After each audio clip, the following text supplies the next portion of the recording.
கண்ணு கோபாலு, டேய் கண்ணு கோபாலு, என்னடா கண்ணு பண்ணுற? சத்தமே காணமே. என்ன டிவி சத்தம் மட்டும் சத்தமாக கேட்குது? தா மருமக உக்காந்துருக்கா.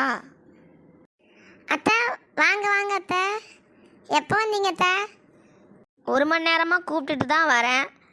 பையன் சத்தமே காணமே. எங்கே அவன்? என்ன பண்ணுறான்? இருங்க அத்தை கூப்பிட்றேன். ஏங்க இங்கே பாருங்க, அத்தை வந்திருக்காங்க. வாங்கம்மா வாங்கம்மா. என்னடா பண்ணிகிட்டு இருக்க?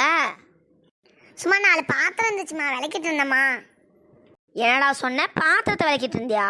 ஏன்டா வீட்டுக்கு வந்த மருமாவை உக்காந்து குண்டா நிறையா ஸ்நாக்ஸை தின்னுட்டு டீயை குடிச்சிட்டு டிவி பார்த்துட்டு இருக்கா. தெரு வரைக்கும் கேட்குது சத்தம். நீ பாத்திரத்தை உருட்டிட்டு இருக்க பொம்பளை மாதிரி. அவளுக்கு உதவியாக இருந்தம்மா, வேற ஒன்றும் இல்லைம்மா, கத்தாதம்மா. ஆனால் நீ பேசுறது எனக்கு சந்தோஷமா இருக்குமா. அப்படியே திரும்பி அவளை ஒரு 4 வார்த்தை கேளுமா. ஐயோ, இந்த கூத்த போய் நான் எங்கே போய் சொல்லுவேன்? நீ நல்லா ஜாலியாக உக்காந்துட்டு இருக்க. ஏன்டி என் பையன் உனக்கு வேலை செஞ்சு கொடுப்பானா? ஐயோ, இந்த கிளவி சொல்லாம கொள்ளாம வந்துட்டு நம்ம உசுர வாங்குதே. ஐயோ அத்தை, அப்படிலாம் ஒன்றும் இல்லை அத்தை, என் கால் அடிபட்டுருச்சு அத்தை, அதனால தான் அத்தை அவர் செஞ்சிட்டு இருக்காரு. காலில் அடிபட்டுருச்சா? எங்க காமி. உன் காலை பார்த்தா அடிபட்ட மாதிரி தெரியல. தின்னு நல்லா கால் வீங்கி போன மாதிரி இருக்குது. அத்தை நிஜமாவே காலில் இடிச்சுக்கிட்டேன் அத்தை. சரி அப்படியா?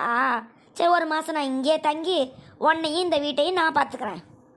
டேய் தம்பி, நீ உன் வேலையை பாருடா, நான் கவனிச்சுக்கிறேன் மருமகளை. ஐயோ அம்மா, ரொம்ப சந்தோஷமா இருக்குதுமா.